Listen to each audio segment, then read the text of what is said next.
여러분 안녕하십니까? 크립토토마토 인사를 드리고 있습니다. 자, 영상을 시작하기 전에 한 가지 말씀을 드리고 싶은 부분이 있는데요. 제가 때때로 영상을 만들 때 조금 피곤하거나 그러면은 목소리가 잠기는 경우가 종종 있습니다. 제가 이렇게 기분이 좋지 않다라거나 기운이 없어서 그러는 것은 아니기 때문에요. 그렇게 크게 염려는 하지 않으셔도 괜찮을 것 같습니다. 자, 오늘 XRP 성적은 좀 저조한 편이고 소식도 많이 나와 있진 않은데요. 짤막짤막한 이런저런 이야기 오늘도 한데 모아봤습니다. 자, 첫 번째 소식은 별거 아니라고 볼 수가 있겠지만 이 프랙탈에 관련된 기사가 또 나왔어요. 자, 지금 현재 보시는 차트는 XRP 사토시 차트인데 하락형 쐐기를 뚫고 올라와서 지지 확인을 받고 있는 모습이 보여지고 있습니다. 자, 과거에도 이랬었다라는 것이죠. 장기간 동안 사토시 차트상 하락형 쐐기에서 머물고 있다가 뚫고 나와서 크게 상승한 적이 있었던 XRP. 이 과거가 반복될 것인가? 그렇게만 된다라면은 모든 사람들을 깜짝 놀래키게 만들 수 있을 것이다. 이런 내용이라고 볼 수가 있겠죠. 실제로 모습 자체는 비슷합니다. 그래서 사람들이 계속해서 여기에 집중을 하고 있는 것이죠. 비슷하니까 이번에도 똑같이 가게 되지 않을까. 역사가 완벽하게 재현되지는 않겠지만 비슷한 방식으로 흘러가게 된다라면은 여기까지 이 정도 올라가진 않더라도 이번에 한 절반이라도 올라갈 수 있으면 좋지 않을까라는 희망은 한번 가져봅니다. 자, 그 다음에 꽥꽥 돈알트 선생 간만에 XRP에 관련된 분석을 올렸는데요. 그는 이렇게 이야기를 하고 있습니다. 그동안에 XRP를 쭉 지켜보면서 생각을 해봤었는데 지금 현재 XRP 사이클 중에 낮은 부분을 지나게 되는, 그러니까 어떻게 보면 바닥에 가까워져 가고 있는 것 같다라고 이야기를 합니다. 그러면서 딱 이 지금 차트를 보니까 지금 보시는 차트는 사토시 일주일 주봉 차트인데 매수가 좀 진행되고 있는 것 같이 보인다. 그러면서 이야기하기를 여기는 이 지지선이 있죠. 만약에 주봉 마감을 이 지지선 위에서 하게 된다라면은 나는 매수를 들어갈 의향이 있다라고 이야기를 하고 있습니다. 왜냐하면은 이 위에서 마감을 하지 않는 한 다시 떨어질 가능성이 있기 때문이다라고 이야기를 하고 있는 것인데요. 과연 이번 주에 XRP가 가격 상승을 좀 이루어져가지고 이 꽥꽥 오리 선생의 투자를 받게 될 수 있을지 그런 부분들도 한번 관심을 가지고 지켜보면 좋을 것 같고요. 일단 오리 선생도 XRP가 상승할 가능성을 보고는 있습니다. 자, 그 다음엔 사람들의 사연 소개라고 할까요? 제가 사실 이 부분 같은 경우는 그냥 넣지 말까라고 고민을 좀 했었습니다. 괜히 또 내가 무덤 파는 거 아닌가? 이거 소개했다가 또 나만 욕먹는 거 아닌가라고 생각을 했었는데 그래도 제가 아는 사실이니까 여러분들께 그대로 전달을 해드리도록 하겠습니다. 바로 사람들이 XRP를 던지고 나간다라는 소식인데요. 여기는 이 사람 아이디만 보셔도 XRP 맘이에요. 아이디만 딱 봐도 이제 XRP를 굉장히 좋아하는 사람이라는 것을 알 수가 있겠는데요. 제가 직접적으로 팔로우를 하고 있지는 않지만은 가끔 다른 사람들이 리트윗 하는 것을 보면은 항상 XRP에 대해서 긍정적인 트윗을 하고 올라가게 될 것이라는 기대감을 가지고 있었던 사람이었는데 최근에 이런 트윗을 올립니다. 나는 참을 만큼 참았다. 들고 있는 XRP 양 중에 상당 부분을 링크로 바꿨다. 눈앞에서 벌어지고 있는 상승 파티를 더 이상 무시할 수가 없었다. 체인링크 상승한 거 봐라. 이번에 체인링크에 대량으로 투자를 해가지고 은퇴한 사람들도 많이 있었을 것 같다. 아, 진짜 돌아버리겠다라고 이야기를 하고 있는 것인데요. 실제로 이제 몇 개월 전이었었죠. 체인링크가 4달러 정도 되었을 때 자신의 모든 XRP 물량을 체인링크로 바꾼 사람도 있었습니다. 그 사람 지금쯤 대박 났겠죠. 그래서 이런 소식을 전해드리면은 많은 분들이 상대적 박탈감에 빠질까봐 이제 저도 굉장히 조심했었던 부분이긴 한데 실제로 지금 작년에는 비체인, 올해는 체인링크로 많은 XRP 투자자들이 빠져나가고 있습니다. 그리고 성적을 봤을 때 그들의 탈출은 성공적이었다라고 볼 수가 있는 것이죠. 그리고 또한 지금 현재 디파이 프로젝트들 상승하는 거 보고 있으면은 그냥 턱이 빠질 것 같이 어이가 없기도 합니다. 그래서 저는 사실 이렇게 XRP를 던지고 다른 코인을 타는 사람들을 보게 될 때마다 그들이 잘못하고 있다라고는 생각하지 않습니다. 이 도가 됐든 뭐가 됐든 법을 어기지 않으면서 돈만 벌면 되는 것이기 때문이죠. 실제로 저도 방송에서 그냥 던지고 다른 거 타실 분들은 타시라고 여러 번 말씀을 드린 적이 있었는데요. 그때마다 반응은 안 좋았습니다. 그렇지만 저는 솔직히 말씀을 드리는 것이고 제가 욕먹더라도 제 방송에서 하고 싶은 말은 할 수 있어야겠죠. 여기는 이 사람 같은 경우도 XRP는 이제 끝이다. 지난 3년 동안 나는 XRP를 들고 있었는데 내가 가진 포트폴리오 중에 제일 개판치고 있는 것이 XRP다. XRP 투자하는 것보다 더 나은 방법들이 많이 있는 것 같다. XRP 말고도 더욱더 돈을 많이 잘 벌 수 있는 다른 프로젝트들이 있다.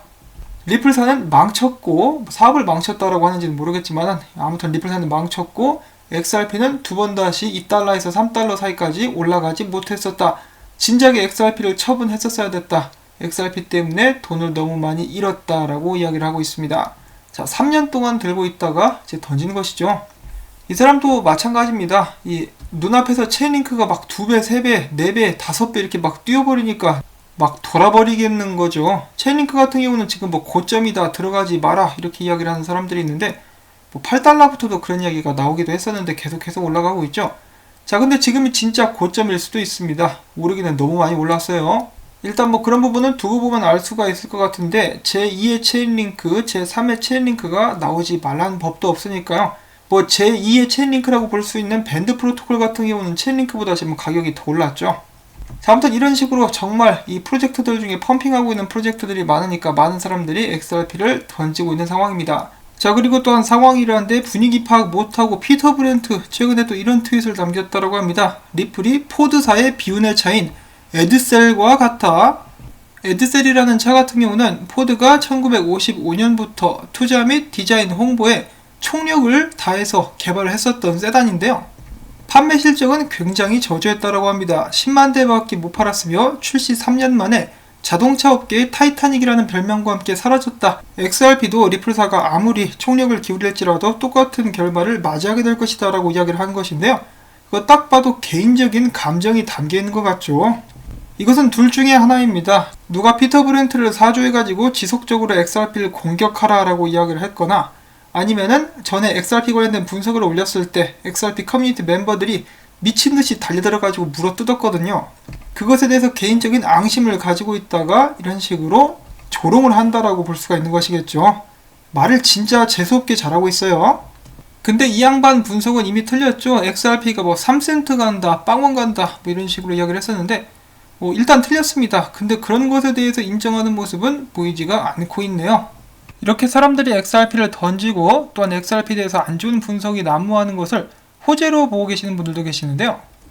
과연 그렇게 호재로 이어질 수 있을 것인지 제가 지켜보도록 하겠고, 또한 조만간에 전세계 XRP 투자자들의 꿈은 이루어질 수 있을 것인가, 저도 가슴이 조마조마한 상태로 지금 상황들을 지켜보고 있습니다. 가슴이 조마조마하지는 않네요. 사실 그냥 그런가 보다 하고 있어요. 자, 아무튼 상황이 이런데도 불구하고 리플사는 계속해서 번창을 해나가고 있습니다. 새로운 직책을 만들고 사람들을 구하고 있다는 것인데요. 첫 번째로는 Quantitative Developer이라는 자리인데요. 이것을 한국말로 옮겨보면 정량 개발자 정도가 될 수가 있다고 하네요. Quantitative Analyst가 이제 정량 분석가라고 하더라고요.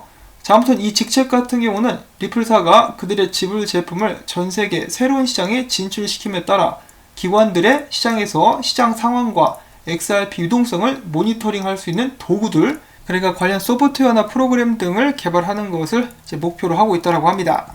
그 다음에는 리플사의 자회사 스프링에서 시니어 프로덕트 매니저를 고용하고 있다고 합니다. 이 직책을 가진 사람은 개발자들이 블록체인 지불을 앱에 적용하는 데 필요한 도구들과 서비스를 제공하게 될 것, 그리고 전 세계에 있는 개발자들과 함께 연계해서 함께 인터넷의 가치를 실현시킬 수 있을 만한 굉장한 프로젝트를 만들어내는 것, 이 프로덕트, 생산품을 만들어내는 것이 목표라고 합니다. 리플사는 지속적으로 미래지향적으로 움직이면서 준비를 하고 있다는 것을 알 수가 있는 그런 부분들이라고 볼 수가 있겠는데요. 그만큼 XRP 가격도 미래지향적으로 올라갈 수 있으면 좋겠습니다. 아직까지는 큰 움직임을 보여주고 있지는 않은 XRP를 뒤로 하고 떠난 사람들을 후회할 수 있을 만큼의 성장을 보여줄 수 있으면 정말 좋겠습니다. 자, 마지막으로는 XRP 관련된 짤인데요. 전에는 주로 비트코인, 이더리움, 라이트코인만 받는 곳들이 많았었는데 점차 XRP도 지불로 받아주는 곳들이 늘어나고 있다고 합니다. 근데 가게 망한 것 같네요. 안에 뭐가 없어요. 이 전염병 사태 때문에 많은 이 자영업자들이 곤란을 겪고 있는데 그 중에 하나가 아닌가 싶습니다. 안타깝습니다. 자, 그 다음에 어떤 사람이 10달러 지폐에다 이렇게 글을 써놨습니다. 코인베이스에 가서 XRP를 사라. 나중에 나에게 감사하게 될 것이다. 자, 과연 이 사람 말대로 XRP를 사게 되었을 때 나중에 감사하게 될지, 아니면 이 글쓴이를 찾아가지고 이 10달러 지폐로 먼지 날 때까지 때릴 것인지, XRP 성공, 이 가격 상승 여부에 달려있다고 볼 수가 있겠습니다. 자, 이렇게 해서 오늘 중요한 소식은 없었습니다만은 이런저런 이야기들을 함께 나눠봤는데요. 부디 들을 만한 소식이었기를 바라봅니다. 요즘에 장마 때문에 난리가 아닌데요. 부디 저희 시청자분들께서는 안전하게 지내고 계시기를 바라고, 비가 너무 많이 왔기 때문에 토마토 밭에 선풍기 틀어주기 여러분들께 부탁을 전해드리면서 전 다음에 새롭게 인사를 드리도록 하겠습니다. 안녕히 계십시오. 좀 좋은 소식 나왔으면 좋겠네요.